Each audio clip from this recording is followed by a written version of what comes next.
Hey guys, so what you just saw was our first time ever killing the Wyvern, and we were so bad when we first started it. We were messing up so much, we did a lot of things wrong, and we were running out of time on almost every attempt. And on that attempt, for the first time we killed it, I actually had to run up and use Judgment and help out the damage dealers because we were all about to die to the timer. But luckily, I actually managed to kill it with Judgment, and I clipped that as the world first Judgment kill of the Wyvern. And the coolest thing is we actually got Pestilence on that very first kill.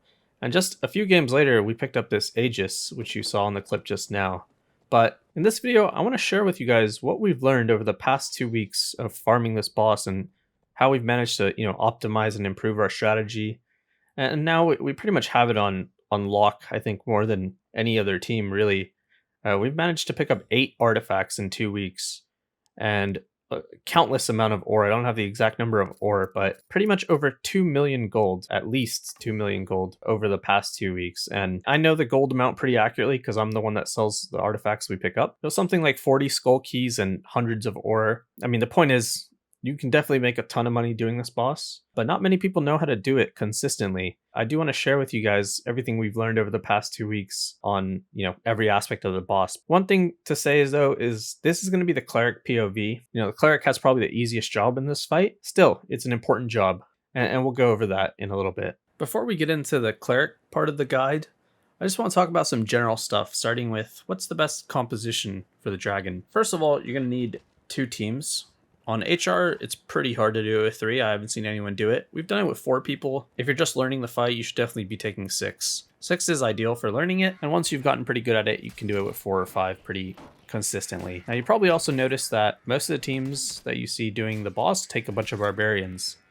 And the reason for that is because barbarians have the Iron Will perk, which has immunity to knockbacks. And the reason that's important is because the boss room is actually a floating block of ice that's surrounded by the void. So if you get knocked off the platform and all of the boss attacks can knock you back, you're just instantly dead. And it's pretty hard to avoid many of those attacks. So barbarians are super cool because they can just face tank all the boss attacks since they don't have to worry about getting knocked off. And since the boss does mainly physical damage, your barbarians can just build a bunch of PDR, and it's a pretty easy role for them. They can tank a lot of the hits, and then of course you have 1 cleric who can heal. Now when we started off, we had 2 clerics, but we found it's actually better to do it with 1 cleric than 2. 2 clerics is a bit overkill because your barbarians should all be running potion chugger, so they can all heal themselves. The boss will focus like 1 person at a time. So if 1 barbarian gets hurt, he can just back off and heal while another barbarian takes aggro. And because there's, 5 damage dealers up there, you can honestly do this fight without a cleric at all, but a cleric makes it pretty easy if someone messes up. Start off with 2 clerics, but the issue we had with 2 clerics is you're going to be low on damage because your DPS, when they're learning the fight, they're going to be playing super safe because they're scared. But once you get better at the fight, you just take a bunch of barbarians. You can do it with 1 cleric. I think the best comp is actually 1 cleric and 5 barbarians. We take a bard because we don't have 5 people with barbarians. Bard is nice for weakness. Weakness makes the boss take way more damage, but it's not necessary at all. In fact, our bard is the one who dies the most, again, because of the knockback on the attacks. And again, even, if your bard is really geared, plays it really well, there's just some attacks that are going to knock you off. And, it happens. The barbarians, they have so much PDR, they can't be knocked off. They really can't die unless they mess up. And, if they get below half, they can just come get a heal. So barbarians definitely make it super easy. So having 5 barbarians up there instead of 4 and 2 clerics is a lot easier because when you have an extra damage dealer up there, 1, not only are you, DPSing the boss faster, but 2, an extra person is up there to take aggro from the boss attacks. The boss has mostly like single target attacks. I mean, they all do AoE, obviously, they cleave, but if your barbarians are spread out enough, the boss is just gonna be focusing 1 person at a time. That gives the other barbarians time to heal. And then obviously more people can be attacking. So the barbarians just rotate in and out of the fight as they get low, and the full health barbarians go and attack. And then your 1 cleric should be enough to heal everybody up, as long as he has the right build. And we'll go over that next. Alright guys, so let's talk about the best cleric build for this fight. So if you think about this fight, the cleric is going to be in a safe spot. You're going to be slightly outside of the boss room, and you're really not at risk of dying. I mean, you can die if you're really, really unlucky. So it's not impossible to die. There's scenarios where you can die, but they're pretty rare. So for the most part, you're super safe. All you really need to do is pre-cast your heals, and when a barbarian needs a heal, he's going to come to your designated spot. That's what the 2 torches are for. You're going to mark the 2 spots, and I'll show you that a little bit later, where to mark them. You just need to cast a heal and heal them. Like, you don't need cast speed, because you're going to pre-cast all your heals. They're going to tell you when they're coming for a heal. You're not going to need to move around at all. So really the only thing that matters for the cleric is to have the biggest heals possible. And what are the two factors that contribute to you having the biggest heals? The two main stats are magical healing and magic power bonus. Magical healing is really straightforward. You can go look at the wiki guide. You can hit max magical healing enchants on all your pieces, 3 on the chest, 2 on each ring, 3 on the necklace, 3 on your mystic gloves, 3 on your demon clads, and then your weapon can have 5 or 6, if it's a ceremonial staff. The books, you can have an enchant on your weapon up to 3 healing, but the cool thing about the staff is they have the base healing and it goes up with rarity. So the ceremonial staff can actually have 6 magical healing. That's why I take the staff. The reason why I also bring a book is in case we have to PvP, because you have to go to Frost Caves and you might need to fight people. We don't actively look for fights, but sometimes they can't be avoided if people are trying to kill you. So having the book out for PvP is really important, because if you try to PvP with a staff, the staff has a huge cast animation, so it makes it really hard to heal people, and 2, the move speed penalty is huge. This is why you don't see anyone using a staff in PvP. Book is super mobile and has a very fast cast animation, and that's separate from your cast speed, by the way. There's cast animation, which has to do with your action speed, and then cast speed, which is a different thing, but don't want to go too deep into it. You don't have to really bring the book, you can just go with staff. Just be aware that it might be hard to PvP if all you have is the staff. Now, so you can see that we've hit the most healing we can get, almost. Could have a legendary staff. It's really not worth the price. It's like 1,000 gold for 1 healing.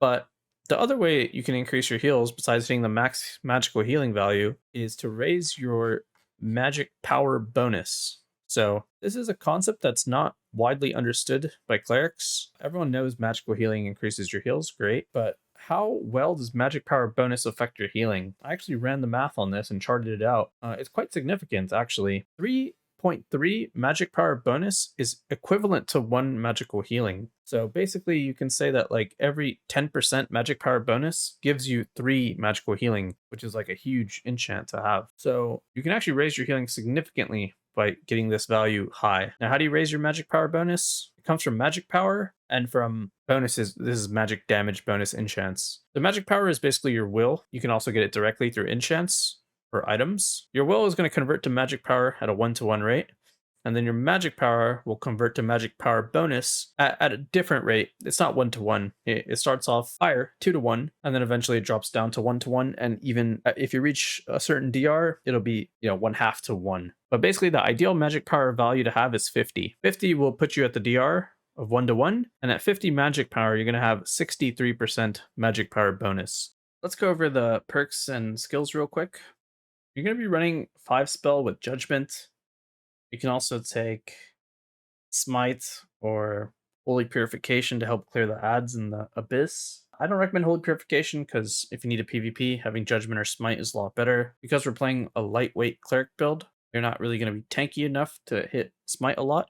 So I prefer Judgment. And then 5 spells is enough to have all the healing you need for this fight. Your perks take Advanced Healer, of course.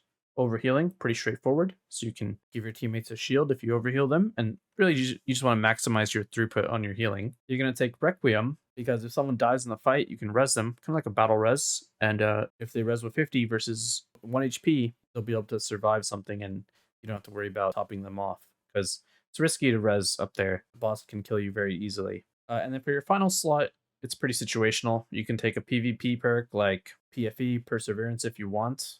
Holy Aura can help you with PvP. It's not really going to help you in the boss fight because you're going to be off the map. You can take whatever you want, really. I take Faithfulness just to make my Judgment stronger in case I have to fight. It's a flex perk. You can take whatever you want. For your spells, we're going to pick up our 3 healing spells. Lesser, Big, and Sanctuary, of course. We want to have as much healing as possible for our 5 Barbarians. You're going to take Resurrection in case you need a battle res, or even, someone dies, you can res them after the boss fight as well. Because the Barbarians are not going to fall off the map. If they die, they're going to die on the platform. And then you'll take Divine Strike. After you heal someone, you're going to want to Divine Strike them. The last 20 seconds, it gives them more damage. They're topped off. They have an overheal shield. They can take a prop pot, and then they can go cook the boss without worrying about, his damage. They can tank like 2 hits, pull out the Felling Axe, and cook them up. So, really like Divine Strike. It's made our boss run so much faster, especially once the Barbarians bring in some gear and they've gotten pretty good. They know when they can abuse his animation and get a lot of damage in. this helps a ton. It's also going to help a lot in the opener, because when you first spawn the boss, he's going to be stunned, basically going through this spawn animation, and your team can get a lot of damage in. We've been able to like pretty much instantly force him into the second phase just by getting a huge opener with divine strikes and ails and all of that stuff. We pretty much covered the build. Just get as much magic power as you can. You don't need to hit the 50 DR. 40 is good enough. This kit is not terribly expensive. You can find demon clads with 3 healing pretty cheap because they're a quest item. The mystic gloves, you want purple mystic gloves ideally because they have an extra healing on them. You know, blue ones are going to have only 2 healing. This is probably going to be one of your most expensive pieces. You know, if you can only afford blue or green, that's fine as well. Again, you don't need to have the giga most heals. Every little bit helps because your team's going to use them. None of your heals are going to be wasted this fight. Like, your barbarians have high health pools, the boss does a lot of damage, all the healing is going to get used, so maximum throughput like we talked about. Mystic vestments, you can find these pretty cheap on the market, even ruby silver ones. Purple ones, I'm taking purple obviously because I want as much will as possible to get my magic power as high as possible, but get whatever rarity you can afford. And if possible, I mean, get the 3 healing enchant, of course, but try to get magic damage bonus as well, like we talked about, so you can raise your magic power directly without worrying about the magic power DR. So your magic damage bonus enchant is going to be one of the keys to raising your heals as big as possible, because on your chest, legs, and weapon, you can roll a way higher magic damage bonus enchant than magic power. Magic power also raises your healing, but again, it's going to DR. But another factor is that you can only have 3 magic power on your weapon, but you can have 6 magic damage bonus on your weapon. You see what I'm getting at? The magic power is going to be priced higher. People are sleeping on the magic damage bonus enchant. It's actually better once you've hit the DRs. So in the end game gear, this is actually your best enchant on your chest, legs, and staff, apart from magical healing, of course. So that's the build for the clerics. Now that you guys know the build, let's talk about how to actually get to the boss.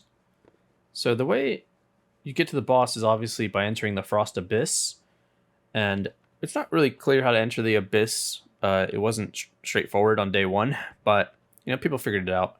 Basically, on Frost Caves, what you need to do is go to one of the rooms where there's a void, like pitch darkness below. You can fall off the map, basically. And just wait until the end of the round. Once there's 2 minutes and 30 seconds left in the round, the void will turn from bluish to like a red color. You'll actually even see like a little animation happen when that switch occurs. And once it's red, you just jump down into it and you'll enter the waiting room for the Abyss dungeon to start. Now, once you've gotten to the Abyss, the boss room is in the center. The Abyss is like a 3x3 map, not 5x5 like above. Just like Crypt's Inferno is a 3x3, where there's 9 modules and the center module is the boss room. It's the same on the Abyss map. There's going to be the outer modules all surrounding one center module, and the center module is where the boss is at. But the thing is, to get up to the boss, you have to take these stepping stones, and they're not symmetrical on all sides. There's only 2 ways up. The north center module has an entrance that leads you to the stepping stones, and then the south side also has an entrance to the stepping stones. So you just clear your way to one of those entrances. They're going to be on the top right and the bottom left side of those top and bottom modules, the middle ones. But be careful when you open the door towards the center. There's going to be these harpies, two harpies that you need to clear out. Just let your barbarians do it, because the harpies can knock you off and you don't have knockback resistance as the cleric, so don't die fighting those harpies. Once your barbarians clear out both harpies, there'll be one on either side. Then you're safe to start jumping up to the boss. Be careful jumping on these stepping stones. You can definitely die if you fall in between these, so make sure to crouch jump, take your time, single file. That's definitely one of the scariest parts of the Abyss when you first go down there, is actually getting up to the platform of the boss. Now, once you've actually made it to the boss platform, you're going to want to wait for your teammates. They might already be up there depending on where they spawn. Some of the spawns have less ads to clear, so they can get up there faster. What you want to make sure is that your teammates have killed the 2 harpies that are hovering around the platform. The harpies will aggro you because you're going to be slightly off the map where the stepping stones are. That's your cleric safe spot. So make sure teammates have killed those. Now, in this clip, you're going to see me buffing first. I'm only doing this because I'm experienced, so I don't want to waste time putting down the torches. I can do it once the boss spawns. But to be safe, you should put your torches down first. What the torches represent are where your barbarians need to stand to get a heal. Now, there's going to be 2 torches. One's going to be above the 4th step, right at the lip. And then one's going to be above the topmost step. And then what you're going to do is drop down onto the 3rd step. You can do exactly how I did, just walking from that little lip out. And now you'll be in a perfect spot. The torches represent kind of like your max healing range. And it's intentionally set up like this. You want your barbarians to stand on, the outside the torches, not in between the torches. The reason we do 2 torches rather than just one right above you, for example, is because what can happen is the boss can fly to a barbarian who's getting a heal if the barbarian's right above you, and he can do a smash attack that actually hits you and knocks you off. So I mentioned, clerics are really safe in this fight. You just need to be crouched and hit your heals once your barbarians come to you. But the one way you can die on this 3rd step on the south side, you're safe from everything except for if the boss comes right to the edge and does a little smash ground attack. So that's the only way I've ever died. But other than that, you're super safe. Toss some heals. And what I like to do actually is have a second monitor open. And what I do is, check the health of the other party. That's in Discord usually. I have one of the barbarians streaming. That way I can watch the fight. Because you can't really see the fight from here. But you need to see what's going on to keep track of the phase mechanics. Now, the phase mechanics basically are every 25% health, the boss is going to fly up, shoot 3 projectiles, and then he's going to do a little fly around, and then he's going to start, blowing people off the platform, and it indicates 75%. Kind of like how Ghost King does it, every 20% health, he's going to scream. This boss does, a breath attack every 25%. So, I don't want to go too deep into the boss mechanics, because this is a cleric POV. If you want to see, how to do this fight as a barbarian, check another guide, or maybe I'll make one from the barbarian POV. But for the cleric, when the phase thing happens and your teammates are calling, okay, he's doing the breath thing, he's shot the 3 projectiles, that's your time to drop your campfire and get your spells back, right? So once people are healed up, put down your campfire. You have a lot of time during that breath animation. It's a pretty long animation. You can get all your spells back, and you'll be healing. So here we're doing it 5-man and have no issue with heals. Again, we got the right build. My heals are massive. You can see how easily I can top off my teammates. Well, you can't see their health, but again, I have the stream open of my teammates, the other party, and I'm monitoring their health. So I can tell, do they need a small heal or a big heal? And then when they come by for a heal, also give them a Divine Strike so they can do more damage to the boss when they go back. That's a huge help to the overall DPS. And if you do it like this, not much can really go wrong. It's really just up to your barbarians not to mess up at that point. Heal, Divine Strike, it's the easiest job. Then again, I think this fight can be done without a cleric even. 6 barbarians can do it. They do so much damage, they can't be knocked off, and they can heal themselves with Potion Chugger. And, if a barbarian does get low somehow, you can just kite around while potions heal him. You can bandage. 6 people up there taking aggro swaps gives plenty of time for people to heal. So, but yeah, 1 cleric, 5 barbarian, probably the best way to do it. And it's pretty easy. You just keep track of, when the phase things are happening. Drop a campfire every time he does his breath phase at 75, again at 50, and a final one at 25. The final one is slightly different. He doesn't do damage, but he really tries to knock you off. But it's not going to hurt you either way.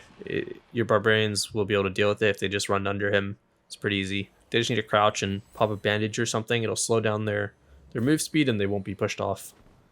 So if you're running all barbarians, no one is really ever at risk of dying unless they just take a bunch of hits from the boss and don't get healed, or they get super unlucky. And if they have low gear, like low armor, they could die they can get one-shotted. So there is kind of a gear requirement to this. Like, they can't be running super cheap kits. They want to have surge kits. They want to have meds. A lot of meds for Potion Chugger to work. That way they don't need to fully rely on your heals.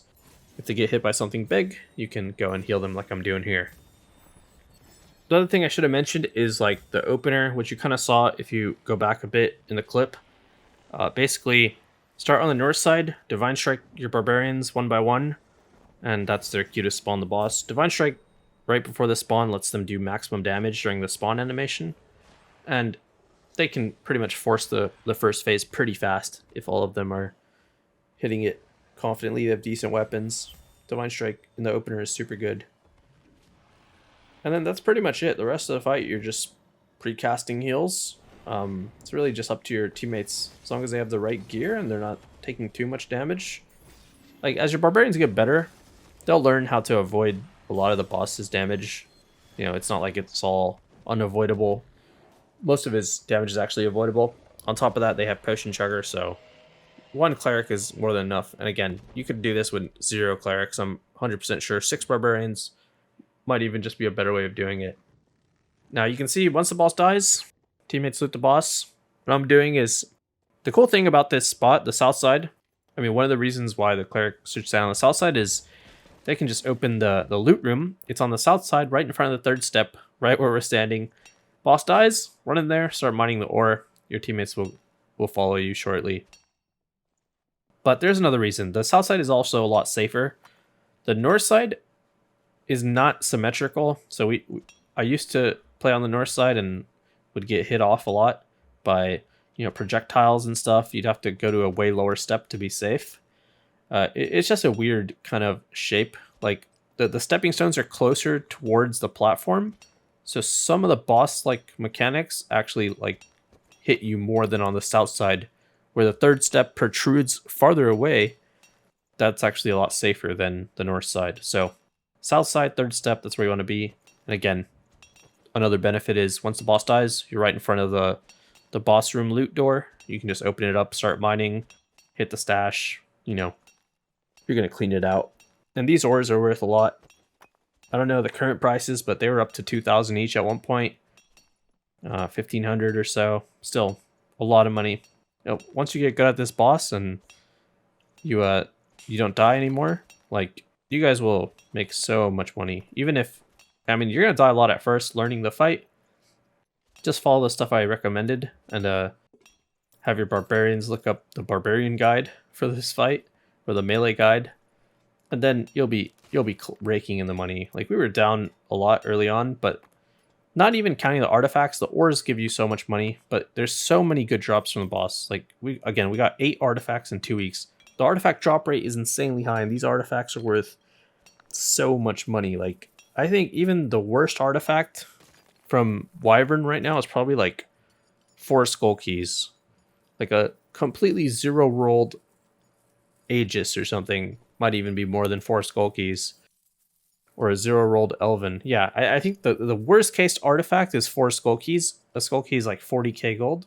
That means minimum 160,000 gold for the worst possible rolled artifact that you get. And on the flip side, if you get a Viola, which is one of the 5 artifacts you can get, you're talking, you know, 10 skull keys for a weak rolled one. And on the high end, you know, who knows, right? If you get one with multiple damage rolls, you might be looking at 20 skull keys or something, or even more, right? That's the best weapon in the game, highest price in the game, always has been. So we're actually kind of unlucky. We've gotten 8 artifacts, 0 Violas. There's only 5 artifacts that this boss can drop, so we're overdue for the Viola, but I'm not going to complain. We've gotten so much gold already from this boss, so pretty happy with it. Once you've gotten all the ore and you've hit the stash fully, early on, again, you're not going to have time to fully hit the stash and the ore because you're going to be doing the boss slowly. But just make sure you leave yourself 2 ticks on the countdown of the map to go to exit from the treasure room. 2 is cutting it close to. That's if you run directly up and fly up. So I've timed it. You can fly up if you run to the center of the boss room. There's going to be this little flight aura thing all you got to do is run into it and press spacebar, and you're going to start flying up towards the exit. It's going to take you 15 seconds to exit, so it's not instant. So don't wait till the end of the round. You can see here I'm cutting it close because my teammate's dead. But I looked below and I see 2 ticks available. That indicates more than 15 seconds. 1 tick is 15 seconds, so I know I have enough time. And then I jump. My whole team thought I was dead here, actually, but again, I've already timed this. I know I can do it in 15 seconds, so as long as you jump while there's more than 1 tick left, you'll be able to escape. So the trick to jumping is just run to the center, hit space, look straight up, don't move. Because you can jump and fall off. Like, you can fly off if you press WASD. You can move around while flying. If you fly too far off the center, you're gonna fall back down and you can die. So just run to the middle, jump, look straight up, don't move. That's the easiest way to do it. And there it is, guys. The Wyvern guide. Pretty easy from the Cleric POV. Hope you found something useful here. If you have any questions of anything I didn't cover, let me know in the comments, and I'd be happy to answer your questions. And for the Barbarian guide, you're gonna have to see another guide that covers his mechanics. But again, Barbarians, they can't be knocked off. You run enough gear, they can be pretty brain dead. We've carried a lot of Barbarians, and they've done the fight fine. You know, they might die, but if you're running 6 people, damage isn't really too much of an issue once people get more confident. One last thing I didn't really cover too much is how exactly do you queue together with your other party. So Ironbase has allowed pre-teaming to do the dragon, but the exact rules around it are really vague. And I've even asked them directly, and they haven't really given a clear answer. So I don't want to really talk about it too much because, you know, they Ironbase themselves won't really clarify exactly what you can do and what you can't do. They say you can pre-team in the Abyss, but you have to go into Frost Caves to go into the Abyss. So what does that really mean? So, but the other thing is, pretty soon they're going to release the new matchmaking system. And I believe, I don't know exactly what's going to happen. I'm hoping they do some type of a 4 or 5 man queue into the caves. 1, that would be super cool to have a 5-man squad. 2, then you wouldn't need to pre-team to do the boss, because 4 or 5 people would be able to do it. And 3, that would just be super dope, having a 4 or 5 man game mode. But yeah, I don't know what's going to happen in that new system, but they said it'll solve the issue. So I'm just going to wait for that. I don't want to give instruction on how to, you know, snipe your teammates' lobby, because that's not really allowed in any other map, and it won't be allowed in the future once they roll out the new system. So, you know, it's not something I want to condone or encourage. You're welcome to try it out on your own. You know, a lot of it's RNG based, but, you know, maybe you'll find a consistent way to do it. But again, don't rely on that too much. Whenever the new system is out, hopefully they'll have a built-in solution to the queuing thing. But other than that, that's all I have for you guys. Thanks so much for watching, and I'll see you guys in the next video.